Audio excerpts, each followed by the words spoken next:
¿Qué tal? Buenas tardes y bienvenidos a Málaga TV, a nuestra penúltima edición semanal. Con todos vosotros vamos a estar hasta las 7, casi las 7:30 de la tarde, con contenidos muy variados. Y vamos a empezar ya de lleno con nuestro primer espacio de la tarde, servicio público. Esta semana lo hacemos con nuestro amigo y colaborador, el doctor Santos Agrela, que lo tenemos ya aquí en su visita mensual al programa. Santos, buenas tardes. ¿Qué tal? Buenas tardes, me alegro de verte. Igualmente, Santos, hoy tenemos dos temas principales para este espacio. Por un lado, ya estamos yendo a la playa, a las piscinas, el calor aprieta, ¿verdad? Y ya estamos casi que en verano, ¿no? Así es. Así que, por una parte, vamos a hablar de precaución a la hora de tomar el sol, alimentación de cara a esta época estival. Perfecto. Y luego algún que otro apunte de actualidad sobre el coronavirus, que ahí están esos datos un poco despuntando nuevamente, ¿eh? Así es. Bueno, vamos a empezar por pautas, consejos que nos darías para prevenir el cáncer de piel, Santo, de cara a tomar el sol en la playa, en la piscina, en el campo, que también en verano se va al campo. Evidentemente. Bueno, sabemos que quizá el sol, el exceso o el abuso de la exposición solar es una de las principales, si no la más importante, causa de cáncer de piel, ¿de acuerdo? Por tanto, durante todo el año, porque como hemos dicho en otras ocasiones, pues Málaga afortunadamente tenemos muchísimas horas de sol al año y muchísimas horas de luz, y por tanto durante todo el año, pero muy especialmente en verano, donde esas horas de sol aumentan, el sol también durante más tiempo está en la vertical, pues hay que tomar precauciones, ¿no? Yo seguro que casi la mayoría de las personas que nos estén viendo, pues más o menos saben de qué estamos hablando, pero bueno, no está mal hacer un recordatorio, ¿no?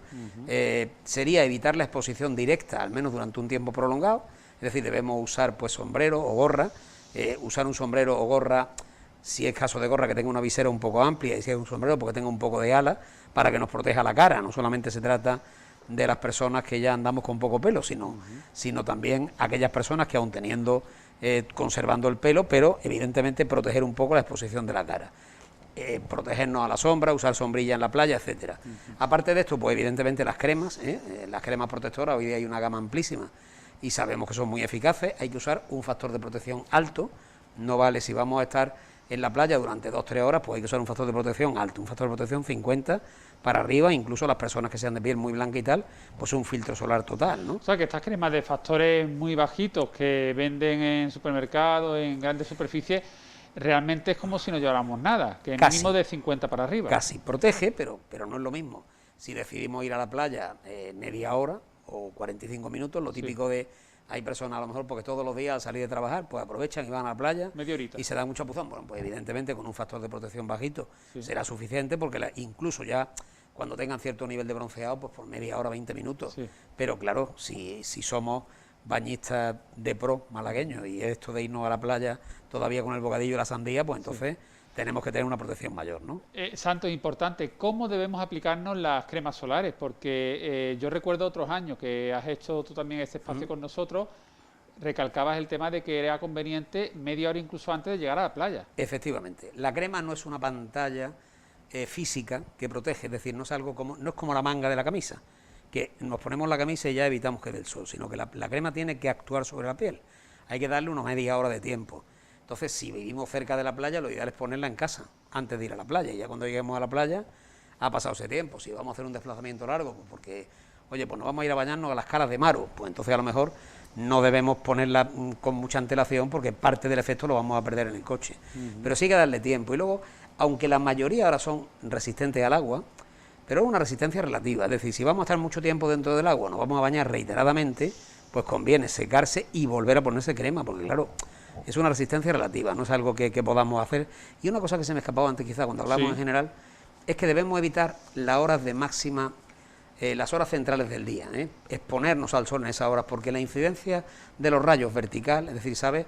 El sol a lo largo del día va subiendo, las primeras y las últimas horas del día el sol nos da de una forma cenital, de una forma oblicua, pero en las horas centrales del día ese impacto vertical, perpendicular a la piel. Hablaríamos de 12 a 4 más o menos, ¿no? Efectivamente. De 12 a 4, si es mejor evitar esas horas de exposición solar, mucho mejor. Así es, si esa hora comemos y nos vamos a un chiringuito debajo del Cañizo y nos tomamos una paella, fantástico. Oye, Santos, también hay que proteger otras partes del cuerpo, como por ejemplo los ojos, muy importante. Efectivamente. La protección de los ojos, evidentemente, bueno, en primer lugar, no fijar la vista hacia la luz solar. Esto parece una perogrullada, pero bueno, no es la primera vez que alguien intentando ver esto de que hay una eclipse, intentando ver algo, pues se ha quemado literalmente, ¿no? Entonces, unas gafas de sol adecuadas, compradas en una óptica oficial, es decir, que sean unas gafas que tengamos garantía de que el cristal es un cristal adecuado, un buen cristal, pues nos va a proteger, nos va a proteger. Hay una enfermedad típica de la córnea, que es la queratitis actínica, que es una inflamación de la córnea por quemadura solar, ¿no? Que es muy molesta, una sensación de picor, tal, pero que llevada a su extremo, pues hombre, puede incluso hacernos perder la visión, o sea que producir una opacidad en la córnea que Santos, también importante, ¿no? De cara a esas olas de calor que a veces durante toda la época estival pues vamos a tener igual 2, 3, 4, 5 días de intenso calor, de superar a lo mejor los 40 grados al sol. Importante ahí hidratarse, y luego, ¿qué tipo de alimentación sería la más propicia, la más adecuada para esta época veraniega? Pues sí, primero hablando de la hidratación, pues el mejor líquido para hidratarnos es agua, es decir, lo que hay que beber agua abundante. O sea, eso de refresco con azúcares no. Es que la cantidad de azúcar que tiene un refresco es tremendo, ¿no? Es decir, que si usamos refrescos que no sean light, que todavía, si pasamos por una terraza de un bar y nos fijamos en las latas que está consumiendo, la mayoría de la gente utilizan refrescos convencionales. Sí. Entonces hay que partir de la base de que una Coca-Cola, una lata de Coca-Cola, tiene aproximadamente 4 sobres de azúcar. O sea, es como si usáramos 4 sobres en un café de cafetería para una bebida. Es tremendo. Entonces, esto, aparte de que tiene un aporte calórico terrible, es que es una carga de hidratos de carbono de lo que llamamos vacíos, es decir, no son los hidratos de carbono que van en la fruta, que son estupendos, o los cereales, sino es hidratos de carbono depurado, azúcar depurada. Esto para nuestro organismo es muy malo. Cada vez estamos viendo que es más peligroso, que se relaciona con determinados tipos de cáncer, por supuesto con la diabetes, con la obesidad de forma clarísima, etcétera. Entonces, lo ideal es agua, ¿vale? Otra cosa que hay que tener cuidado es con las bebidas isotónicas. Las bebidas isotónicas, hablamos de, podemos decir alguna marca para que la gente sepa que estamos hablando, o el Aquarius, ¿no? Es quizás la más popular. Estas bebidas tienen sal, Son bebidas que están diseñadas para reponer pérdidas de líquido, pérdidas hídricas importantes para personas o bien que hacen deporte y han perdido mucho líquido, o bien que han tenido una situación de golpe de calor importante con mucha sudoración. Ahí sí puede estar indicado, porque con esa sudoración estamos perdiendo sodio, estamos perdiendo iones, estamos perdiendo sales, y estas bebidas reponen estas sales. Pero si no practicamos no es un tanto ejercicio, no habría que tomarlo, por ejemplo, como refresco diario. Efectivamente. Porque ¿qué puede ocurrir si lo tomamos? Bueno, y no practicamos tanto ejercicio. Pues podemos tener un exceso de iones, es decir, en nuestro organismo es igualmente peligroso, o puede ser igualmente peligroso tener poco sodio o poco potasio, como tener un exceso de sodio o un exceso de potasio. Un exceso de potasio puede producir una parada cardíaca, por ejemplo. Es decir, entonces hay que tener cuidado con esto, ¿no? Sí. Lo mismo que las bebidas energéticas. Las bebidas energéticas tienen sales también. La marca más conocida, Red Bull, ¿no? Sí. Para que la gente sepa de qué hablamos, ¿no? Tienen sales también, y luego tienen una dosis de cafeína tremenda. Entonces esto pues, puede producir, en un caso leve, pues un poco de nerviosismo, ansiedad y un poco de taquicardia. En casos graves puede producir serios problemas de salud. Entonces con esto hay que tener cuidado.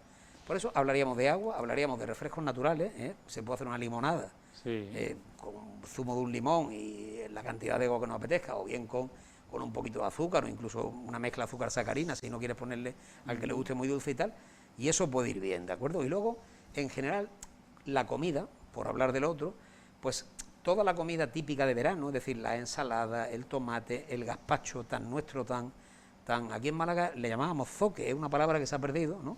Cuando yo era niño, el gazpacho era zoque, Esa palabra a mí me da pena, porque era una palabra muy nuestra, ¿no? Muy nuestra, muy andaluza. Muy nuestra, y bueno, se ha perdido, pero todos sabemos a qué nos referimos. En algún pueblo todavía se utiliza, creo. Existe todavía, ¿no? Sí. Pero todos sabemos a qué nos referimos, Sí. Entonces esa es una bebida excelente, ¿no? Eso tiene agua, tiene una gran cantidad de líquido, el tomate es una verdura excelente, tiene muchas buenas propiedades, es muy rico en vitaminas, son de bajas calorías, salvo que se nos vaya la mano en el aceite, ojo, es decir, tampoco hay que hacer... exceder, ¿no? Exactamente, ¿no? Tipo, por ejemplo, la porra o salmorejo, el tema de el ajo blanco, ¿no? El Todo ajo este blanco. tipo de platos andaluces y de nuestra dieta mediterránea son muy excelente. Muy excelentes. Todo eso excelente. El ajo blanco, dentro de que es muy saludable, pero un poco La más almendra. calórico por la almendra, pero es saludable, es decir, no es... Y la única cosa que hay que hacer es pues tener un poquito cuidado con que no se nos vaya la mano en la sal y que no se nos vaya la mano en el aceite, pero evidentemente en la composición de un gazpacho, básicamente tomate, un poco de pan para darle un poco de espesor, el pimiento, y luego ya pues hay gente, el dientecito de ajo, y a partir de ahí el hágase según arte, eso, la composición es buena. Santo, y luego ensalada, variada, todo eso siempre es positivo, ¿no? Totalmente. Y atención con la manipulación de alimentos en verano, especial cuidado porque nos podemos llevar un susto bueno. Cierto, así es. La mayoría de los gérmenes, no todos, pero la mayoría de los gérmenes se encuentran mucho más cómodos con temperaturas altas que bajas. Entonces hay un montón de gérmenes capaces de producir infecciones básicamente gastrointestinales, salmonelosis, la famosa listeria que tanta guerra nos dio, en la carne y todo. Nos dio hace un par de años, ¿no? Sí. Y luego pues incluso ciertas enfermedades víricas que en invierno muchas de ellas tienen un componente más de tipo catarral y en verano más de tipo enterocolitis. Todo esto evidentemente se favorece la mayoría de ellas con el calor. Entonces hay que tener mucho cuidado, especialmente con los alimentos que son finalistas. Es decir, no es lo mismo estar picando verdura para hacer un estofado, que luego va a hervir, y por tanto, que estar picando verdura para hacer una ensalada que la vamos a consumir directamente. Esto quiere decir lavar muy bien las verduras, ¿vale? Si tenemos alguna duda, pues hay lejía, ojo, esto hay que decirlo, es muy importante, lejía que no tenga añadidos detergentes, es decir, que hay lejías que en la etiqueta especifican que vale para desinfectar alimentos. Pues entonces se ponen unas gotas de lejía en 1 litro de agua, se deja la verdura ahí durante unos 20 minutos y ya está desinfectada. Y luego lo que tenemos que tener nosotros es cuidado de no infectarla nosotros. Nosotros muchas veces somos portadores de gérmenes, especialmente estafilococos, que solemos portarlos en la nariz, en la garganta, etcétera. Con lo cual, si nos tocamos la nariz cuando estamos manipulando algo que es, como digo, alimento final, no tiene más proceso posterior, y tenemos estafilococos y nos tocamos la nariz, esos estafilococos los vamos a depositar en esa verdura. Con lo cual, hombre, no tiene ninguna, no resuelve nada desinfectarla primero si la infectamos luego, posteriormente, claro. ¿de acuerdo? Entonces, básicamente sería eso, sería intentar mantener la cadena de frío, tener cuidado en general, pero especialmente con los alimentos que son proceso final, desinfectar las verduras que tengamos dudas y lavarnos muy bien las manos antes de tocarlo, ¿no? Santos, hasta aquí nuestro apartado dedicado esta semana al tema de prevención del sol. A la hora de tomar el sol, pues los cuidados que debemos de tomar a cabo o llevar a cabo y la alimentación para esta época veraniega. Pero ahora sí que vamos a analizar algunos aspectos de la actualidad del coronavirus. Recientemente, además, la Junta de Andalucía pues pedía al Ministerio de Sanidad la autorización para empezar con la vacunación con la 4ª dosis a los mayores de 80 años y de momento el Ministerio lo descarta, ¿no? Sí. Muy probablemente sí que a lo mejor más adelante pues se dé ese visto bueno, pero de momento parece que no es oportuno. Por parte del Ministerio de Sanidad consideran que no es el momento más adecuado. En torno a esto hay distintas opiniones, ¿no? Sí, así es. Y es difícil saber quién tiene razón.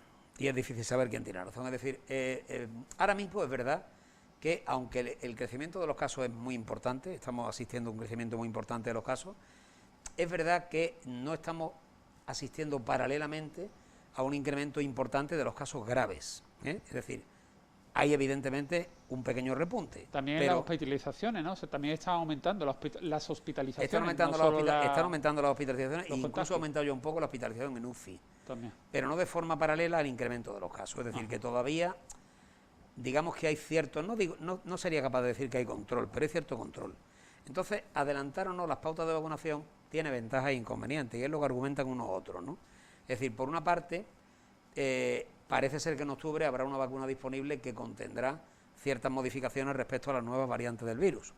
Entonces, claro, si se vacuna en octubre, pues a lo mejor cubrimos alguna cepa que actualmente con la vacuna actual no cubriríamos. Eso podría ser una ventaja. Un inconveniente que, evidentemente, si posponemos la vacunación y siguen creciendo los casos y empieza a haber casos de gravedad, pues a lo mejor vamos a tener casos graves que podíamos haber evitado. Sí. Y luego, por otra parte, hay un problema también que puede ser el doble llamamiento a vacunar, ¿no? Es decir, las 2 primeras dosis se las puso masivamente a la población. España fue un país envidiado por el resto de Europa, tuvimos unas tasas de vacunación tremendas, ¿no? La 3ª dosis se la ha puesto muchísima gente, pero ya no tanto, y hacer un llamamiento a la 4ª dosis ahora, mes de junio, julio, y luego hacer un llamamiento para la población vulnerable, porque lo que estamos hablando es que realmente quien habría que proteger especialmente serían los vulnerables, que al final son los mismos criterios de vacunación de la gripe.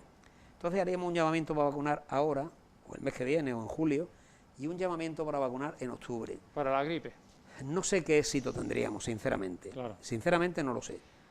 No soy capaz de tener una opinión. Es decir, veo y con eso. los datos ahora mismo que tenemos sobre la mesa, también, bueno, pues estamos, por lo menos, no sé, la percepción que tenemos es que hay quien que está en las administraciones, que son representantes políticos, que todavía son reticentes a considerar que estamos ya en el inicio de una séptima ola, Sí. cuando los sanitarios, o algunos sanitarios, apuntan que es claro y que sí, que la séptima ola ya ha comenzado en España. Hombre, yo... De hecho, hay sanitarios que ya piden el regreso de las mascarillas en interiores, que Claro. por eso además nosotros estamos haciendo este programa con la Efectivamente, ¿no? mascarilla. Efectivamente, ¿no? Esto, bueno, también tenemos que decir esto, ¿no? Que quizás hoy hemos tomado esta decisión de hacer este programa con mascarilla, pues para hacer un poco un llamamiento a la prudencia, ¿no? O sea, sí. que el hecho de que se haya levantado la prohibición de estar en interior sin mascarilla, no quiere decir que se haya levantado el consejo, es decir, lo ideal sería en interiores utilizar mascarilla, aunque ahora no haya una ley o no haya una norma que nos obligue a usarla, pero no confundamos la obligación con lo deseable, ¿no? En España, como en todos los países occidentales, está legalizado el alcohol y el tabaco, pero eso no quiere decir que sea deseable fumar, quiere decir que no es un delito fumar, no es un delito ir sin mascarilla en un interior, pero no es deseable ir sin mascarilla en un interior. Y yo en esto haría un llamamiento al menos a personas de riesgo y a personas también que trabajan directamente de cara al público durante muchas horas al día. Yo pienso personas que trabajan, por ejemplo, en la línea de caja de un supermercado, sí. están muchas horas atendiendo a mucha gente muy diferente. Y de hecho la están llevando. Yo veo en el supermercado al personal de caja con mascarilla. Exactamente. Entonces, muy de agradecer que estas personas utilicen mascarilla por ellos mismos y por las personas a las que atienden, ¿no? Sí, no, perdón. Bueno, también, claro, venimos de haber celebrado una Semana Santa, la Feria de Abril en Sevilla, se están reanudando la Feria de los Pueblos y de las Ciudades. Esto también implica que ya no solo la mascarilla no es obligatoria en exteriores, sino el no ser obligatoria en interiores con eventos y con concentración de muchas personas, pues también es como un cóctel molotov, ¿no? Efectivamente, es que es la tormenta perfecta, ¿no? Es decir, ahora vuelve a haber otra vez, afortunadamente, esto hay que decirlo, pero vuelve a haber otra vez pues muchos conciertos, que lo cual supone grandes masas de gente, como tú bien has dicho, las ferias, antes fue la Semana Santa. Entonces, bueno, todo esto yo creo que hay que ser prudente. Yo además veo que hay cosas en que realmente la mascarilla condiciona mucho la vida, ¿no? Y dices, bueno, Dios mío, es que... y de hecho nunca se ha usado, ¿no? Es decir, en el interior de hostelería había que usar mascarilla, pero claro, como a la hostelería uno va a comer, pues claro, cuando comías te quitabas la mascarilla, durante 2 horas estabas comiendo sin mascarilla, con lo cual posiblemente la obligatoriedad de ponértela para desplazarte de tu mesa al aseo, que son 20 metros, pues era un poco absurda. Si durante 2 horas has estado sin mascarilla, ¿qué sentido tiene que ahora para desplazarte 20 metros te pongas la mascarilla? Pero quitando esto, es decir, hay otra serie de ámbitos, desde el supermercado hasta el concierto en un polideportivo o la feria, hombre, en que cuando hay una gran masa de gente debemos protegernos, ¿no? Respecto a lo que tú preguntabas de la séptima ola, pues hombre, sí, es decir, si entendemos por ola, cuando después de una bajada de casos, como hubo importante, sostenida durante un tiempo, de nuevo vuelven a crecer, pues llevamos unos meses que otra vez, un par de meses que está otra vez en crecimiento, con lo cual... Además también hay que tener en cuenta, Santos, que ahora mismo se están haciendo pruebas a personas con más de 60 años y inmunodeprimidos. Efectivamente. Pero que de hecho incluso ya es noticia que están aumentando la venta de test de antígenos en farmacias porque son personas que dicen, yo creo que por los síntomas puedo estar padeciendo COVID, pero por mi edad no me hacen la prueba en la sanidad pública. Así, y gran parte de estos test son positivos. Es decir, de nuevo estamos teniendo muchas consultas, que ha habido un par de meses que esto se daba muy poco, de pacientes que nos llaman por teléfono para decirnos, me he hecho un test de antígenos de la farmacia y he dado positivo. Pero eso no lo recogen las estadísticas. Eso no lo recogen las estadísticas. Con lo cual la incidencia de estamos por encima de los 300 por cada 100.000 habitantes no es del todo real. No, medimos ahora incidencias mayores de 60 años, es decir, pero claro, lo que hacemos es una extrapolación de esto. En primer lugar, la población mayor de 60 años, la mayoría de ella tiene tendencia a ser prudente y a protegerse, con lo cual la incidencia en ellos seguramente será un poco menor que la población más joven, que hacen ahora una vida normal y por tanto, pues con mucha facilidad se van a contagiar. Entonces seguramente esa incidencia de 800 y pico en mayores de 60, si hiciéramos una extrapolación a la población general, no sabría decirte si la duplicaría o sería, pero seguramente sería muy superior. Estaría muy por encima, muy por encima. Bueno, Santo, habrá que estar muy pendiente a lo que ocurra en las próximas semanas. Nos vemos ya en el mes de junio. Perfecto. Y ojalá que no tengamos que lamentar... Seamos capaces de volver, ¿no?, a hacer el programa sin mascarilla. Sin mascarilla sería una buena que señal. sería estupendo, ¿no? Sería estupendo y ojalá que no tengamos que lamentar pues eso, que la incidencia siga subiendo o que ya otra vez se vuelva a imponer, como hay quien está pidiendo ya que sea obligatorio otra vez el tema de la mascarilla. Sí, sí, a mí no me parecería una mala medida, sinceramente. Yo en interior creo que ha sido una decisión un poco precipitada, en un afán loable, porque también es verdad, de normalizar la situación. A nivel psicológico, ¿verdad? A nivel psicológico, sin duda a nivel económico, es decir, entonces bueno, yo comprendo que es una gestión dificilísima, yo no, la crítica fácil, ¿no?, de decir, es que lo están haciendo, yo creo que cada uno en su parcela intenta hacerlo lo mejor posible. Estoy de acuerdo. Y creo que es una situación muy, muy, muy difícil de gestionar, y quedarse en el punto medio entre la salud de las personas y una economía que a los que no se mueren le permita vivir, no es fácil, o sea que a ver si tenemos suerte. Pues ojalá que sí. Santos Agrela, muchas gracias por dedicarnos estos minutos de tu tiempo y nos vemos en junio. Gracias a vosotros.